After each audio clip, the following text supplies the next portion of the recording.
Sejam bem-vindos, sejam bem-vindos. Vamos ver se está legal aqui.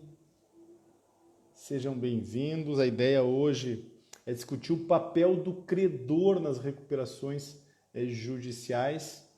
Então, um tema muito interessante, um tema muito pouco explorado, e a gente vai aqui enfrentar com profundidade o tema, o papel do credor em recuperações judiciais. Então, vamos chegando, tudo bem, gente? Tudo bem, Roberto? Sejam bem-vindos, vão chegando que nós já vamos iniciar essa conversa.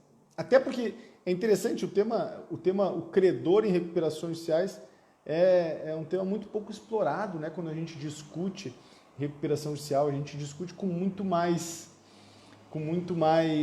profundidade o papel do administrador judicial ou mesmo o papel do advogado da recuperanda, né? Então, sejam bem-vindos, sejam bem-vindas. Hoje nós vamos fazer uma live com o Dr. Daniel. Tudo bem, Daniel? Boa tarde. Que bom que deu certo, né, meu velho? Hoje deu certo. Hoje deu certo. Olha só, acho que arruma um pouquinho tua câmera para aparecer teu rosto melhor, o que você está aparecendo aí, ó. Aí, perfeito. Beleza. Olha só, hoje... Acho que você não sabe essa, Daniel. Hoje nós estamos inaugurando, neste horário, uma live semanal. Conversando com o Bruno aqui, a gente acha que vale a pena fazer uma live todas as terças-feiras, sei lá como é que traduz esse negócio, às 18 horas. Então, a primeira é contigo. Já que a gente não pôde fazer a primeira do Mundo Paralelo, vamos fazer a primeira das lives semanais Marcelo Andreatta, Recuperação Judicial. E aí uma satisfação imensa começar fazendo essa jornada que vai ter longa vida, isso vai durar bastante tempo, começar contigo, meu velho, que a nossa ideia era iniciar no Mundo Paralelo, o pessoal que está chegando aí e se acomodando, discutindo o lugar do credor na recuperação judicial, mas por contingências tecnológicas aí a gente não conseguiu fazer isso e vamos fazer hoje. Tudo bem? Tudo ótimo. Primeiramente agradeço o convite, né? E vamos estar tentando repassar um pouquinho da minha experiência como advogado de credores em recuperação judicial para todos que nos estão para todos que estão presenciando a nós aí nessa live e poder compartilhar com você que é um grande conhecedor da matéria. Beleza, Daniel, beleza. Olha só, o pessoal que está na live quiser fazer pergunta também é um bate-bola informal. Nós não estamos aqui fazendo nada muito solene, nada muito formal, né? A ideia é uma conversa mesmo sobre temas práticos de recuperação judicial a partir do nosso dia a dia. Olha só, inicia, Daniel, se apresentando, porque eu imagino que o pessoal já me conhece um pouco, né? Se apresenta brevemente, dizendo aí qual a sua caminhada no direito, como chegou em recuperação judicial, como chegou no próprio treinamento, tá? Que depois a gente vai entrar propriamente no tema específico dessa live. Tá ótimo. Eu sou advogado em São Paulo, na área empresarial. Meu foco do escritório na área empresarial, a área que eu cuido no escritório é a área de recuperação de crédito, tá? Que seria, vulgarmente falando, a cobrança judicial, né, estratégica. E em decorrência da recuperação de crédito, eu me deparei com a recuperação judicial. Porque eu trabalho para um grande grupo econômico, no qual as ações ingressas, né, tanto execuções quanto monitórias ou ações de cobrança, em alguns casos acaba esbarrando na recuperação judicial dos devedores. E por conta disso, eu comecei a atuar na área já há aproximadamente uns 12 anos. Então, eu atuo na recuperação judicial até hoje somente como credor, né? Atuando pela visão do credor. Tá, e como é que chegou na nossa página? Como é que chegou no treinamento? Na realidade, eu fui um dos primeiros que quando você criou o Instagram, né, apareceu, eu comecei a consultar, vendo que o conteúdo era muito bom e de meu interesse, e por isso fui me aproximando, e depois você apresentou o curso e eu resolvi, até mesmo para a gente se atualizar, para buscar novas medidas, né, para ampliar o conhecimento, eu me inscrevi no curso. Uhum. E o colegiado, me fala conta para o pessoal, na verdade, assim, Daniel, tem o nosso objetivo central é discutir o lugar do credor, nós já vamos fazer isso. Vamos dizer que a gente está só esquentando os motores. Sim, com certeza. Mas o pessoal que acompanha esse nosso bate-bola, que acompanha o próprio canal no Telegram, sabe que muitos colegas que acompanham no canal acompanham por causa dessa situação que você atua. Então, atua em um conjunto de ações e quando vê, os devedores ingressam em RJ. Boa parte dos advogados que acompanham a gente está na situação do credor que foi surpreendido com uma recuperação judicial. Mas vamos trocar uma figurinha rapidinho antes ainda de entrar no tema sobre o colegiado empresarial. Né? Sim, o que a gente poderia falar para o pessoal, contar, tentar resumir o que é esse colegiado? Na realidade, para mim, é algo de grande valia, né? Porque o curso, muito bem elaborado por você, de forma bem didática e prática, né? Não entra na teoria, porque teoria a gente tem em outras instituições, mas a questão prática é difícil você ter, não só na área de recuperação judicial, mas em qualquer área do direito é difícil você ter alguém que te aponte a questão prática, aquele é o caso do dia a dia, né? E isso que me chamou a atenção primeiramente no curso.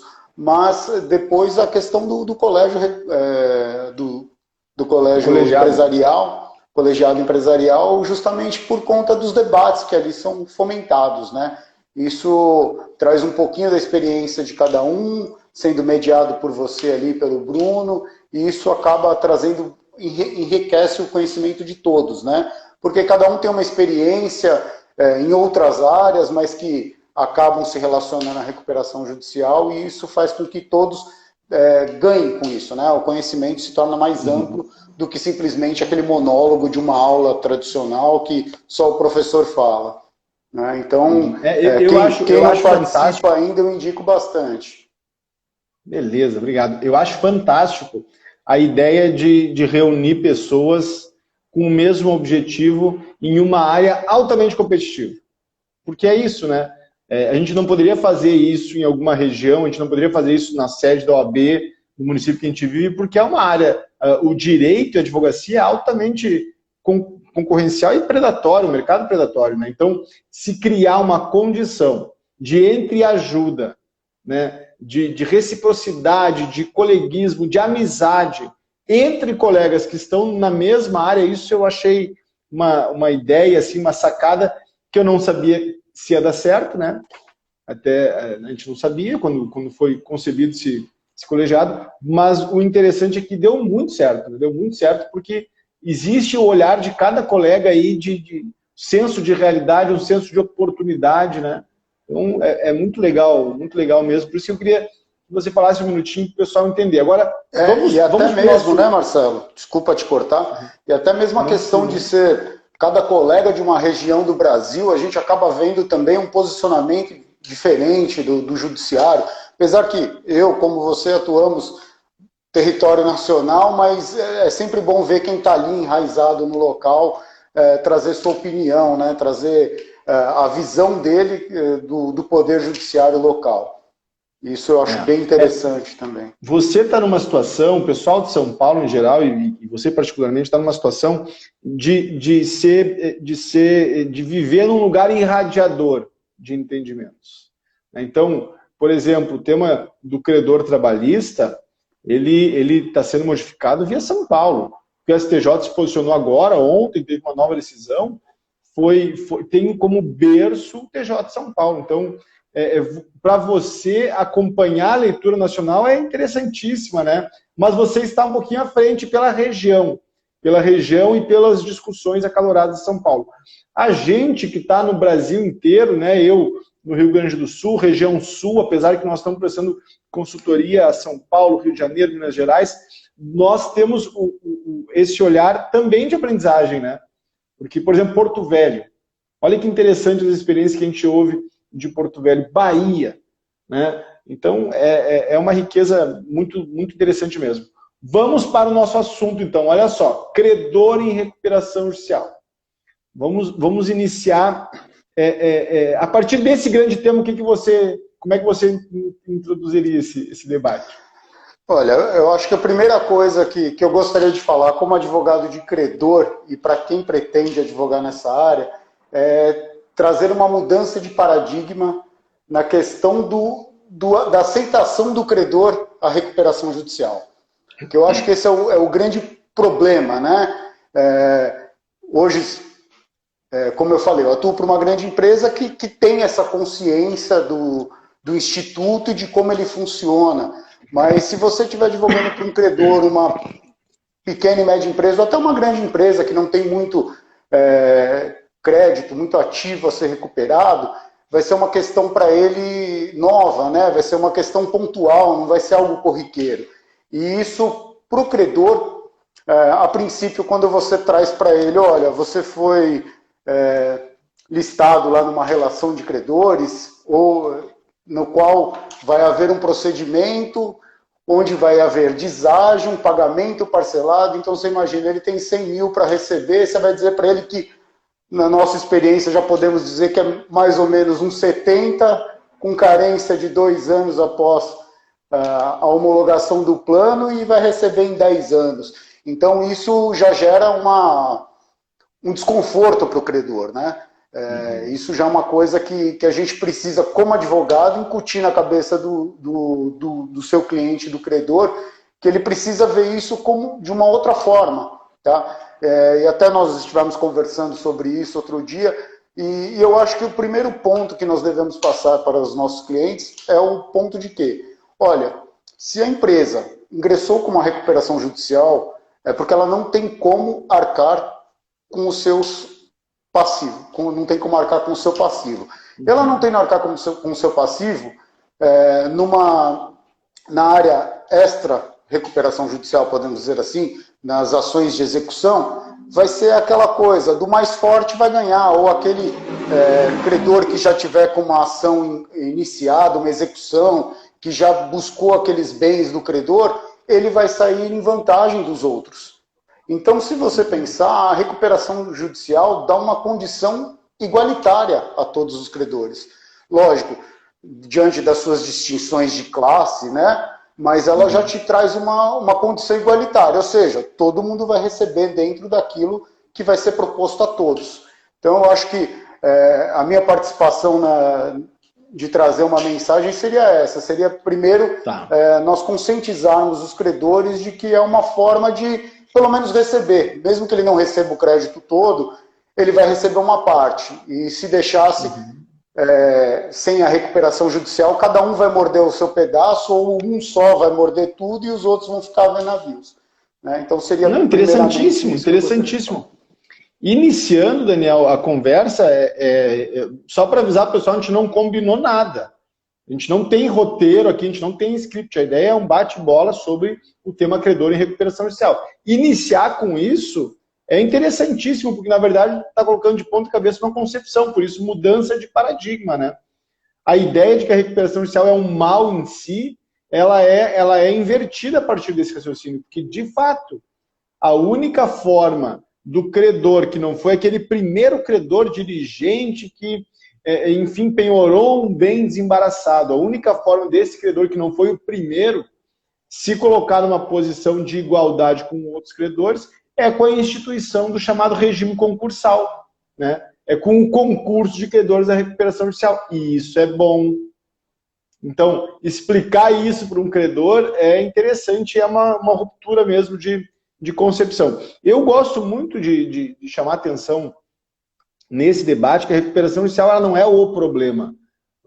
É muito frequente a ideia de que a recuperação judicial é um calote, que a recuperação judicial é um mal, que a recuperação judicial traz um problema para o cliente. Mas não é verdade, isso não é a recuperação judicial, é a crise econômica. E não é a crise econômica do Brasil, a crise econômica do Ocidente, não. É a crise da empresa. Então, o problema mesmo, e aí com todo cuidado, eu dou uma puxadinha de orelha nos credores, o problema mesmo é a crise financeira que a empresa atravessa. E aí a culpa não é do credor, evidentemente, mas a culpa por ter um passivo expressivo passa pelo credor, que não foi diligente o suficiente em oferecer o crédito, fazer um estudo de viabilidade, por exemplo, do pagamento, em fazer um contrato tendo em vista as condições de cumprimento. Daniel, agora nós estamos em outro contexto histórico, mas você não nasceu ontem, né? É mais jovem que eu acho, mas não é tão mais jovem que eu. Você lembra que em 2009, 2010, 2012, o crédito era farto. Bastava se chegar numa instituição financeira, que a instituição financeira ela fazia questão de oferecer crédito sem necessidade. Quantas pessoas ou quantas empresas a gente conhece que não adquiriu caminhões, por exemplo, sem ter necessidade? Com aqueles famosos créditos Finame de anos e anos e anos de carência e parcelamento definido, né? E esse oferecimento de crédito não fez uma avaliação precisa da viabilidade de pagamento. Então, claro que, colocando nesses termos, parece que quase os responsáveis são os credores, e não é bem isso, mas os credores também concorreram para isso, né? Tem uma certa responsabilidade, e eu falo isso com todo cuidado aqui, querendo ouvir tua opinião a respeito. O que você acha disso? Sim, é que o credor, geralmente, por exemplo, no meu caso, que é uma prestadora de serviço, o cliente quer vender, né? Ele quer vender e aí já passa por uma grande empresa, ele passa pela área comercial, passa por resultados, então ele vai vender. Então você dá o crédito à pessoa, a pessoa acaba por utilizando esse crédito, mas não tem a questão também da gestão, né, da recuperanda, que muitas vezes não é feita de forma adequada, mas mesmo os grandes conglomerados empresariais, nós estamos passando aí por isso, mas até a questão da Avianca, por exemplo, é uma crise que não vem de hoje, não é por conta da pandemia hoje que está na situação que está. A gente que está no mercado sabe que já é algo que já vem de longe, né? Grandes empresas, elas não têm esse problema financeiro do dia para a noite ou com a Covid, por exemplo. Isso vai agravar ainda mais, mas já são problemas financeiros que vêm de longa data, né? E vai se empurrando, vai se buscando mais crédito, se pega dinheiro em BNDES, em outros bancos privados, e aí depois cria um passivo maior do que um ativo, e isso vai gerando problemas e até que não se consegue mais pagá-los, né? E aí acaba sabe que aqui no Sul a gente acompanha muito, o difícil é buscar o primeiro crédito assim, expressivo.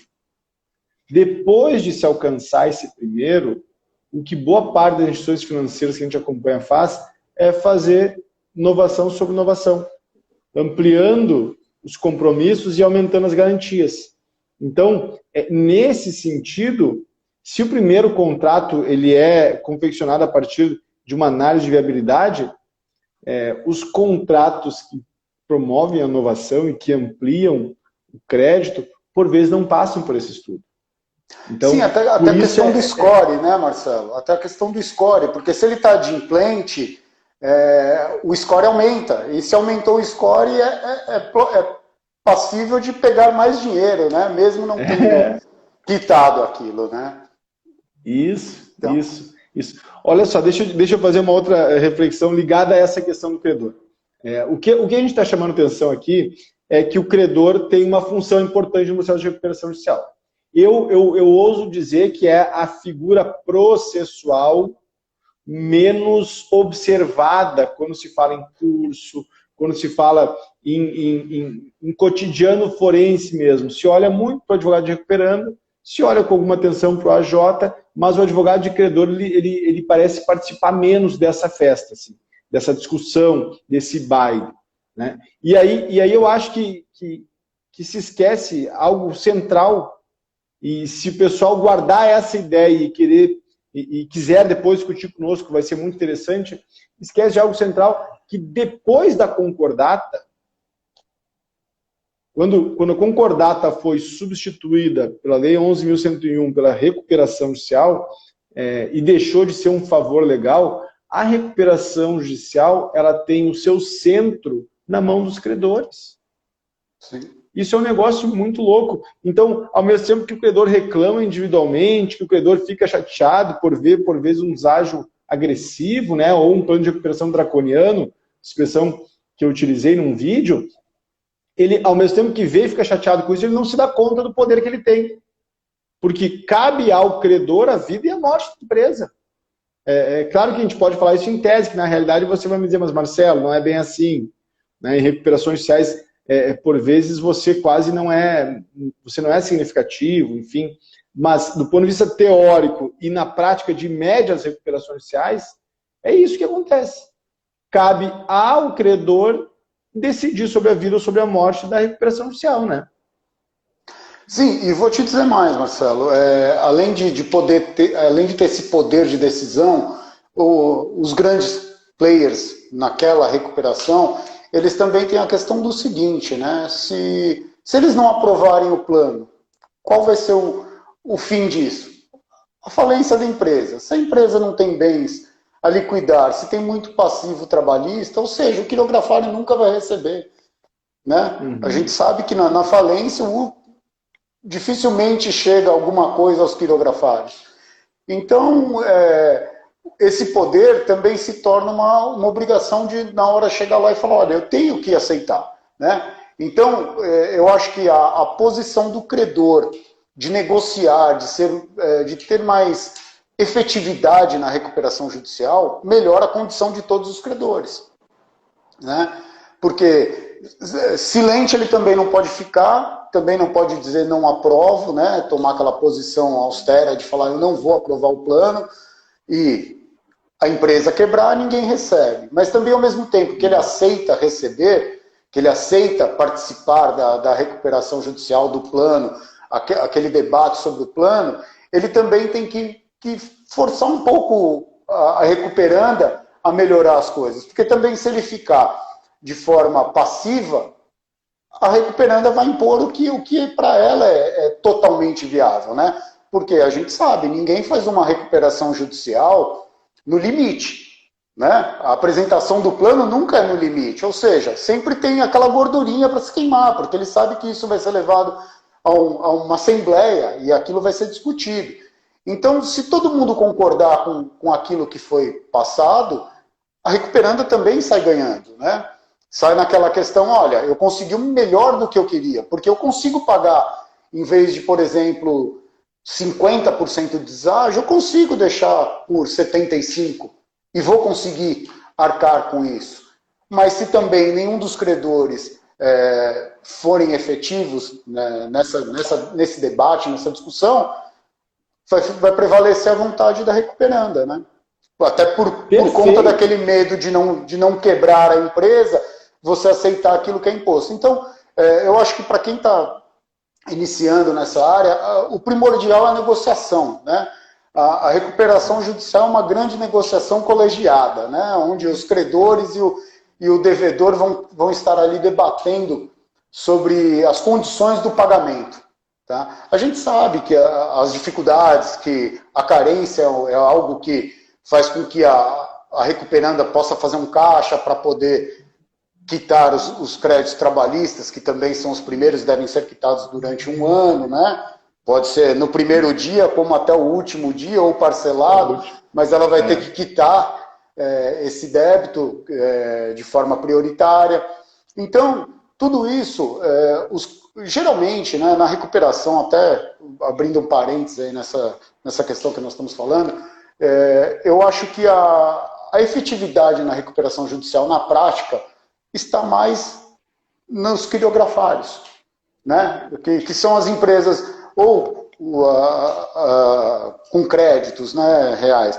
Mas, assim, os quirografários são os bancos, são as grandes empresas. Então, esses atuam de forma efetiva numa recuperação judicial. O trabalhista, quando tem o sindicato por trás, ou quando o mesmo advogado é advogado de vários credores, aí você vê uma efetividade. Mas se não, fica na mão de muitos advogados, e também a questão que a gente sempre conversa, né? Uma área que que é diferenciada. Muitos nem aprendem na faculdade. Eu sou formado antes da lei, então também não aprendi na faculdade, mas é uma coisa que não se tem efetividade. Eu já vi colegas chegarem numa assembleia e começar a discutir, não, eu não aceito isso, eu não quero a recuperação, eu não quero que meu cliente receba dessa forma, sabe? Então você vê que não tem um conhecimento técnico de saber que aquilo ali não tem muita escolha, você tem escolha de negociar, mas é daquela forma que funciona o instituto, né? Então, Daniel, eu acho que a falta de preparação... Cara, olha só, eu já vi como AJ, colegas chegando para fazer a habilitação para poder participar da Assembleia sem poderes para isso. Eu já vi isso, eu já vi colegas que, por exemplo, tinham que representar trabalhadores e juntar a procuração antecipadamente, chegando na hora sem ter como fazer a representação. E no pedido de tutela de urgência para o juiz deferir, o juízo, uns deferem, outros não deferem, enfim, porque é um descumprimento da ordem legal. Assim. O pessoal tem muito pouco conhecimento prático. E outro detalhe interessante, eu já vi também exatamente esse episódio que você está narrando. Advogado ir resignado com recuperação judicial na Assembleia. O que não tem nenhum sentido, a Assembleia, no treinamento, o nome do módulo da Assembleia é, olha só, o nome do módulo da Assembleia é o jogo já aconteceu. Então, seja para quem vai aprovar ou para quem vai reprovar o plano, porque as negociações foram feitas com muito período, com muita discussão, anterior ao tempo da Assembleia. Então, tem colegas que também pisam no tomate nesse sentido, né? E não se dão conta que individualmente o credor tem muito pouca força, né? Mas coletivamente, nós estamos, que é muito difícil acontecer, né, Daniel? Eu não sei se a sua experiência depõe do contrário, mas a nossa experiência aqui no Rio Grande do Sul, muito poucos credores se reúnem para criar, por exemplo, a sociedade de propósito específico, ou se reúnem para coletivamente fazer uma contraproposta dentro do plano de recuperação judicial, né? Em geral, os credores eles são omissos mesmo, e aí, né, meu velho, se são omissos, o trem atropela, né? E até mesmo pela falta de conhecimento, eu acho que ali há uma disputa entre credores, né? Ali já não há mais uma disputa entre credores, né? Então todo mundo está na vala comum, então se unir forças, só vai aumentar o seu poder de barganha perante ao devedor, à recuperanda, né? Então, ótimo. São coisas a disputa não é entre credores, né? Perfeito, entre credores. Como nós falamos no início, que seria na execução, por exemplo, né? Me diz uma coisa, nesse início de prosa você comentou sobre uma mudança eu anotei aqui, mudança de paradigma. Essa mudança de paradigma não implicaria também convencer, olha só, eu não sei se eu vou ser feliz no que eu quero expressar, mas convencer os próprios credores da necessidade de uma representação processual diligente e proativa, porque o que eu vejo é que há credores que pensam, não, esse valor eu já perdi, então não vou gastar mais com advogado, não vou gastar mais com as diligências necessárias para se poder influenciar na recuperação judicial. Procede isso? Tem fundamento o que eu estou dizendo? E digo mais, pensando em mercado, tá? Como nós estamos numa conversa aqui, principalmente para colegas, né? Eu digo que há um espaço também para o assessoramento de nós, advogados especializados em recuperação judicial, assessorar os próprios colegas que têm esses créditos. Por exemplo, um advogado trabalhista, muitas vezes ele não tem condição técnica, né? Lógico, ele é um advogado, ele tem condição de se especializar, mas o business dele é outro, né? A atuação dele no mercado é outra. Então, até mesmo nós, advogados especializados em recuperação judicial, prestar serviço para outros colegas. Né? A gente fez isso, né? A gente fez isso. Eu contei para você, acho, no colegiado, a gente assessorou alguns colegas quando da recuperação da Oi. Agora mesmo, 3 horas da tarde, agora pela tarde, no meio da tarde, eu estava conversando com um colega aí de São Paulo, que estava com um crédito expressivo e uma recuperação judicial também de fôlego, em que ele me enviou a petição ontem. A gente está conversando há alguns dias, ele me enviou uma petição, Daniel, ontem, com uma série de questões relevantes mesmo, e pediu, a gente tinha marcado a agenda para hoje, desde semana passada, hoje às 3 da tarde, fizemos 1h20 de discussões, uma espécie de consultoria, mentoria, troca de figurinhas aí, que definiu um posicionamento que vai ter repercussão pesada. Exatamente isso, consultoria para colegas que não pretendem se especializar na área, mas que precisam de qualificação para não pisar no tomate, né? Sim, porque hoje nós temos um grande problema, né? Para aqueles que não estão avisados, mas hoje já está pacificado, né, sedimentado, que há honorários na questão da impugnação. Só que não há honorário só para o impugnante, há honorários também para a recuperanda. Então, fazer uma impugnação de forma indevida ou com créditos indevidos, sem a devida apuração e a verificação do artigo 49 da lei, pode causar um prejuízo para o seu credor, né? Então, acho que a primeira coisa que o advogado tem que fazer é a análise, né? Saber se está sujeito à recuperação, se não está sujeito. Ações que, às vezes, você patrocina, tem ações que ainda não tem a liquidez, a certeza, né? E aí não cabe a suspensão, porque a recuperanda vai pedir. Como advogado de credor, não só na recuperação, mas em recuperação de crédito, a primeira coisa que a recuperanda faz na ação é peticionar dizendo que foi deferida a recuperação judicial e está em stay period. Então a ação deve ser suspensa, mas nem todo caso é caso de suspensão. Se o crédito foi posterior, ingressa posteriormente à recuperação, ao deferimento da recuperação judicial, esses créditos não estão sujeitos à recuperação. Então a ação deve continuar. E só os atos executivos que vão ser levados ao juízo universal. Até mesmo a questão da ação monitória, né? A ação monitória é considerada, apesar do mandado de pagamento, ela só vai ter a certeza da liquidez após a conversão do mandado de pagamento em título executivo. Então, no tramitar da ação monitória, não cabe suspensão. Só caberia suspensão após a conversão do título, né? E aí sim, você suspende e o cumprimento de sentença você vai fazer no juízo universal. Mas são coisas que quem não é da área não vai saber, né? Tem muitas peculiaridades na recuperação judicial. Então, eu acho um negócio muito louco ficar de costas, né? Eu tenho dito isso agora. Claro, nós estamos com o treinamento com as inscrições abertas, né? E o pessoal já entrou. Ontem à noite fiz uma mentoria com os colegas, foi muito legal. E a coisa vai andar ao longo da semana. Mas eu acho, independente do treinamento, eu acho inacreditável mesmo, Daniel, ficar de costas para o processo de recuperação judicial tendo em vista esse cenário. Eu não consigo imaginar o camarada no escritório pensando em trabalhar exclusivamente com responsabilidade civil, com a área trabalhista, com a área, enfim, a área tributária, e não olhar para essa área. Porque essa área já não é que vai explodir, né?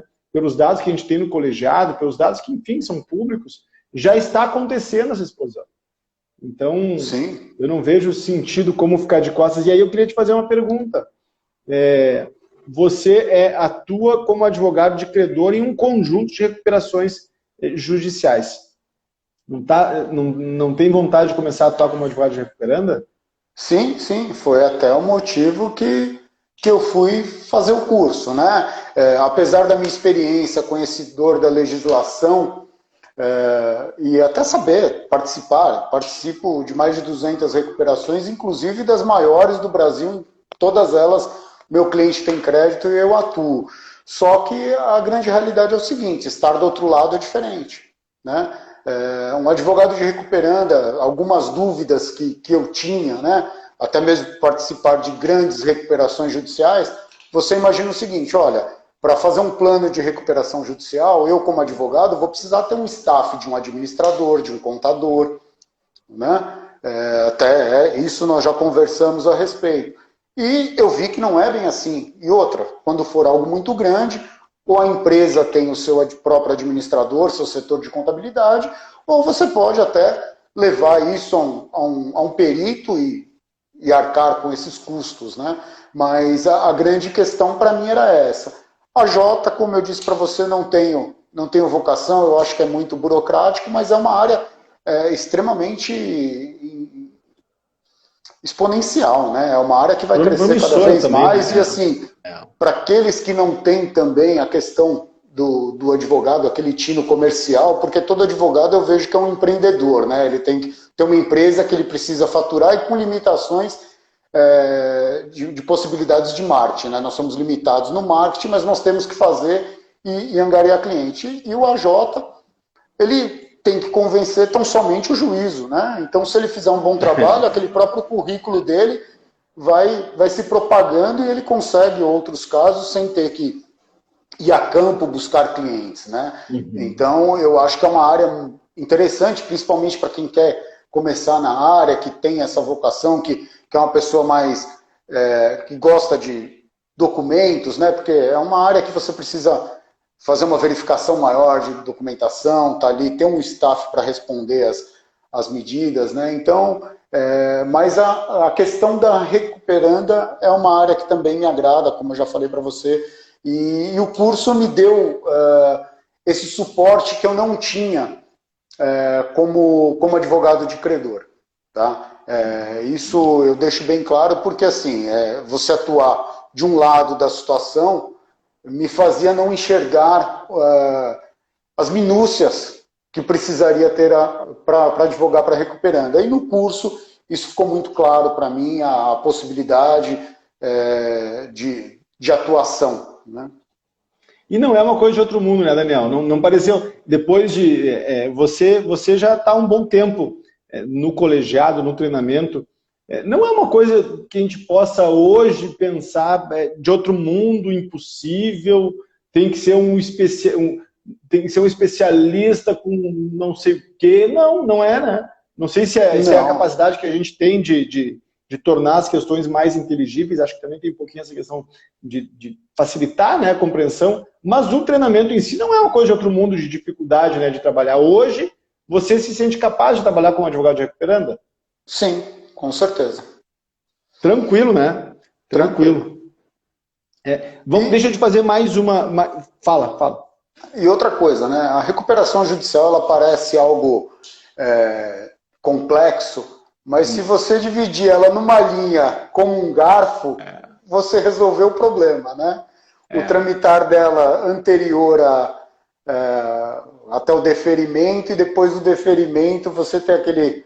Como se fosse um garfo de duas pontas, você vai ter lá a continuidade do procedimento com a assembleia e as questões de impugnação de crédito num outro patamar, né? Então, quando você acaba desenhando isso e entendendo isso, fica muito fácil, muito clara a recuperação judicial, né? E o que você faz de forma perfeita no curso, né? Sabe obrigado pelas palavras fraternas, generosas, e que a gente não combinou também. Assim, Daniel, uma das coisas que eu acho massa no treinamento, que eu gostei muito de formular e aprendi muito, porque uma coisa é fazer a petição, discutir no âmbito da primeira ou da segunda instância, atuar como AJ, atuar como advogado de recuperanda, coisa que a gente faz e tem experiência. A outra coisa é explicar. Então, vários módulos foram feitos com tranquilidade, porque, bom, a gente fez isso, fez aquilo, mas teve alguns módulos, eu me lembro de um especialmente, que esse não tem como aprender fora do treinamento, e eu estou sendo bem malicioso nesse meu comentário, porque eu quero que os colegas que estão acompanhando, né, tenham curiosidade em saber do que eu vou aqui tratar. Que é um módulo sobre como manejar, eu não sei se você já assistiu esse módulo, mas é o módulo como manejar os créditos que não submetem. Porque não submetem a recuperação judicial. Porque a loucura é a seguinte: recuperação judicial, simples explicar, suspende a execução de todos os créditos, né? Traz esses créditos para um plano de recuperação judicial, e esse plano de recuperação judicial eu tenho que ter uma capacidade negocial imensa para poder tê-lo aprovado na Assembleia de Credores, e aí vai ocorrer a chamada inovação, Cada um desses temas é um módulo específico, gente, mas vamos resumir. E essa inovação vai fazer com que aqueles títulos executivos eles fiquem numa espécie de uma gaveta e só serão utilizados em caso de falência. Tudo bem. Mas a pergunta, quando é que complica, né? Quando é que a conversa fica mais dura? Tá, mas e os créditos que não submetem? Como é que faz? Porque se não existissem os créditos que não submetem, a recuperação extrajudicial seria interessante. Não é? Não precisa justiça. Se é uma negociação, para que ir para o Poder Judiciário? Lento, devagar. Para que fazer isso? Mas, enfim, tem créditos que não submetem. Então, vamos para a recuperação judicial. Como é que faz para administrar o crédito decorrente de contrato de alienação fiduciária? Como é que eu administro isso? Como é que eu faço para administrar o crédito fiscal, que a rigor sequer poderia ser suspenso na forma da Lei 11.101? Aí nós vamos dividir as crianças dos adultos. Né? Aí a gente consegue pensar que, bom, eu posso entender a lógica do processo de recuperação judicial, mas eu preciso me especializar. Eu lembro de uma história bem rapidinha, de uma grande recuperação judicial, que um colega que não sabia da recuperação foi nos questionar isso quando eu ainda nem vivia aqui no Litoral Norte, lá em Santo Ângelo, vivia lá em Santo Ângelo, e um colega foi nos perguntar, e eu disse, olha, é simples o processo, falei o que eu falei há pouco tempo. E o camarada ingressou para a recuperação judicial. No mesmo dia que ele ingressou, ele teve um retorno, né, os credores indignados, querendo executar os créditos dessas concursais. O que ele fez? Ele foi pedir ajuda para os universitários. Isso porque ele não tinha feito um treinamento avançado, porque ele não tinha cogitado dessa leitura que você fez com brilhantismo. Então, precisa ter os detalhes, precisa aprender, conhecer os pontos cegos. Por quê? Porque nós estamos falando de processos em regra expressivos, né, com valores expressivos. E é por isso que os honorários são expressivos também. Porque nós não estamos falando de um processo de 20 mil, de 15 mil, de 10 mil reais ou de 100 mil reais. Processo de 1 milhão, de 2 milhões, de 3 milhões. Nesse sentido, os honorários também correspondem aos valores envolvidos, né? E digo mais, né? É um processo com centenas de outros apensados, né? Uhum. Porque cada impugnação, supostamente, é um processo, é uma discussão, cabe recurso, então de cada um deles se sai um outro processo, né? Então é algo que precisa ter segurança para poder fazer direito e avaliar direito cada passo que vai ser dado, né? É por isso que eu gosto da expressão que é simples, mas não é fácil. Por quê? Porque o passo a passo a gente tem bem claro hoje. E ao construir todo o treinamento, isso foi ficando claro no curso dessa construção. E eu estou falando da minha experiência, assim. Construindo todo o treinamento, eu fui tornando mais claro essa paisagem toda, né? Mas é claro, vamos dizer assim, é transparente depois de transitar por essa seara. Porque senão é um perigo imenso, né? Atuar sem ter conhecimento, com essa questão que você mencionou, sobre o risco dos honorários de sucumbência, nós estamos diante da possibilidade de criar um passivo expressivo para o cliente, né? O e-mail de hoje, Daniel, sabe que a gente está no movimento agora, comunicando com os nossos interessados sobre as razões para ingressar nessa jornada. E eu costumo dizer que a gente é bem transparente nisso. O jogo é 100% aberto, a gente conversa dizendo o que nós estamos fazendo. Então, hoje a gente enviou aquela petição de 6 dígitos, eu não sei se você recorda dela. Sim. A petição de 6 dígitos, honorários no importe superior a 100 mil reais, em uma impugnação que sequer teve audiência, que sequer teve instrução, que teve a petição inicial da impugnação, a resposta à impugnação, e nessa resposta foi a única manifestação que o advogado fez para alcançar honorários nessa monta. Por que ele fez isso? Porque ele conhecia o processo. Ele conhecia a rotina. E quem perdeu a sucumbência não conhecia, né? Não sabia o que estava na mesa. Puxando esse gancho, até para falar, parece uma petição simples, né? Uma simples petição que você vai lá relatar que o crédito está menor ou que está divergente de classe, mas se você não souber os fundamentos da recuperação judicial, é onde você vai se perder. E você vai ter um problema, né? Porque é aquilo que a gente falou, a questão do crédito, saber qual crédito se sujeita e qual não se sujeita. Né? Vou dar um exemplo que eu tenho aqui, prático, dia a dia. Meu cliente me manda a lista de débito que a Recuperanda tem para fazer a habilitação do crédito. Só que dentro desse período, se nós pensarmos na linha da recuperação, o deferimento ocorreu há 10 dias atrás. Só que eu tenho notas que vão vencer daqui uma semana. Venceram ontem. Então, esses créditos eu tenho que avaliar na hora que eu vou ver o caso, quais se sujeitam à recuperação e quais não. Né? Nós podemos estar falando aqui de nota de R$10 como notas de 1 milhão. Então você imagina se eu tenho uma dívida de 5 milhões, no qual ela está dividida ao meio por conta do deferimento da recuperação judicial, metade desses créditos se sujeitam à recuperação judicial e metade não. Só que se eu fizer a impugnação solicitando tudo, o que vai acontecer? Minha impugnação vai ser parcialmente procedente, vai gerar ônus sucumbenciais da parte que não é sujeita à recuperação judicial. Entendeu? Então, parece uma coisa simples, né? Mas o conhecimento do crédito tem que estar na ponta da língua, né? Porque senão você cria um problema para o seu cliente que é credor, ele vai passar a ser devedor. Perfeito, perfeito. E parece tão simples, né? Olha só o Bruno comentando aqui, parece tão simples, mas não é nada simples, né? Não é nada entender qual é o crédito que submete, qual é o que não submete, como é que eu devo proceder diante de uma RJ, isso tudo exige estudo, né? A diferença é que essa área cria uma condição potencial de honorários e que outras áreas ainda, talvez hoje, não estejam na mesma condição, né? É por isso que eu estou afirmando e repetindo, é hora de não só afiar o machado em casa, mas se preparar qualificando o conhecimento, porque o segundo semestre está aí já, né? Sim, e vai haver uma crescente ainda maior, né, com a questão das recuperações judiciais, né? Algumas empresas abriram, vão sentir agora o impacto da pandemia, né, e vão ter problemas. E as que não se socorrerem da recuperação judicial em tempo, vão quebrar.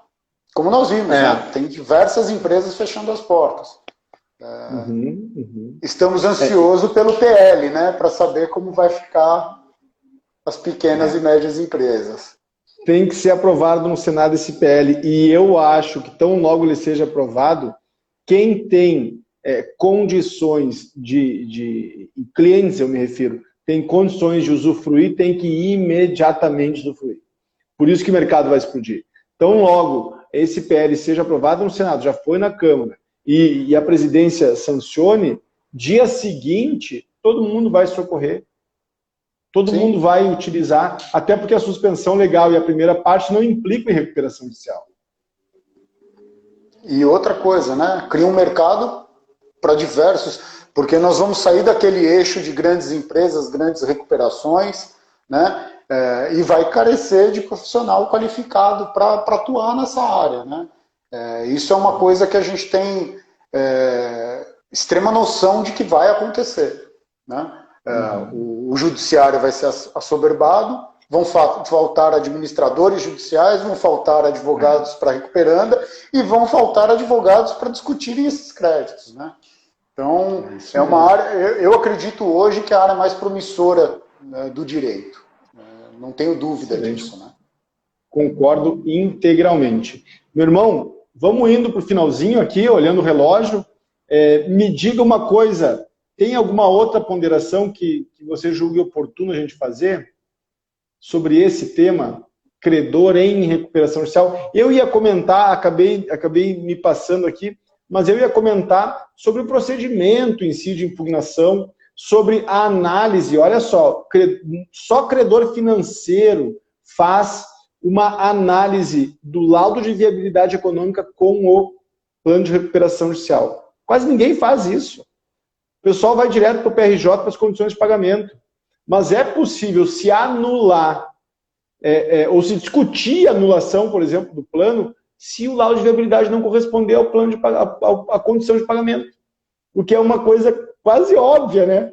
Porra, o laudo de viabilidade não aponta o pagamento de 1 milhão mês. Não tem como produzir esse 1 milhão mês. Como é que eu vou pagar 1 milhão mês?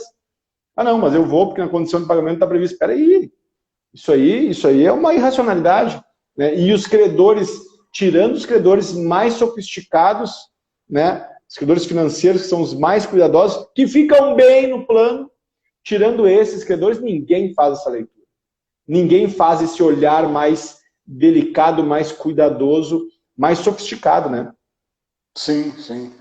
É só você avaliar. Você, como já foi AJ também, você sabe quantas objeções são opostas no processo. Você tem 100 credores, vão ter 2, 3 objeções, 5.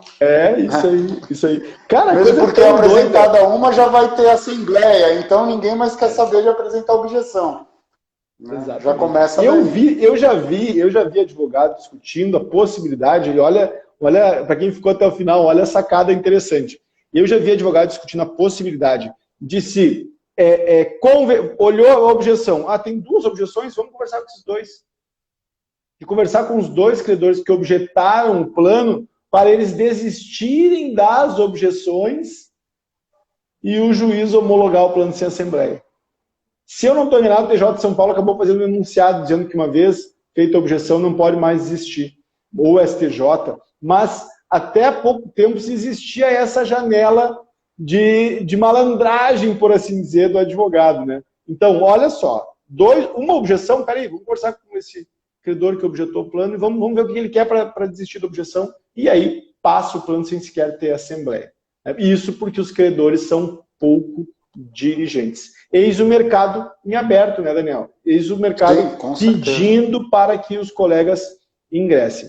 Mas, meu caro, obrigado pela atenção. Eu sabia que ia ser bom, por isso eu te incomodei tanto para a gente fazer semana passada, por isso eu reiterei o convite para fazer hoje. Eu sabia que nós ia trocar uma figurinha aí divertida, o pessoal elogiou aí. Obrigado por todos pelas palavras generosas aí de todos que falaram alguma coisa sobre essa live divertida e com muita aprendizagem, né? E deixa uma mensagem final aí, depois eu encerro, Daniel. Então, aproveitar para a audiência que está aí, quem está interessado em ingressar na área, só tenho a dizer que é uma área muito promissora e muito interessante, né? Porque envolve tanto a parte técnica jurídica, como envolve a parte, por exemplo, do advogado de recuperando e de credor, a questão da negociação, né? Aquela coisa de se debater, de se tentar uma composição. Então é algo muito interessante. O AJ, uma proximidade, quem gosta de trabalhar aí, uma proximidade maior com juízes, né? Então eu acho que é uma área que traz para todos os... para quem tem... Para cada aptidão que a pessoa tem, dá para se encaixar numa área, né? Então, acho que isso que fica de mensagem.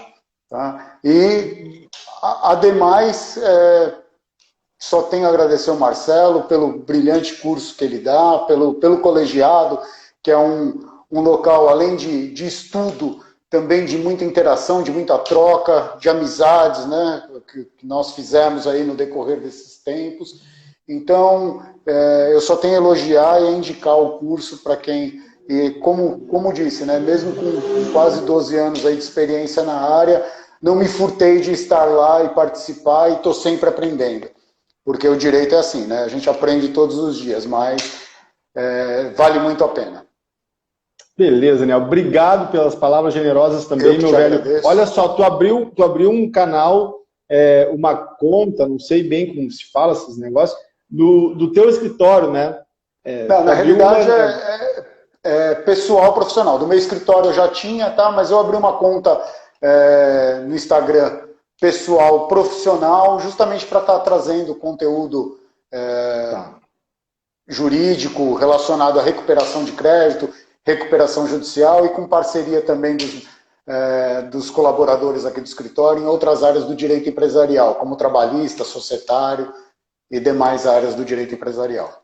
Se em algum momento você quiser fazer essa conversa pelo seu canal, a gente está à disposição, é só marcar a agenda também para oxigenar esse debate, tá bom? Tá obrigado, ótimo, Daniel. Obrigado, meu velho. Eu sabia que ia ser bom, o pessoal gostou. A partir de agora, toda terça-feira, às 18 horas, vai ter uma live sobre recuperação judicial, no Marcelo Andrade Recuperação Judicial.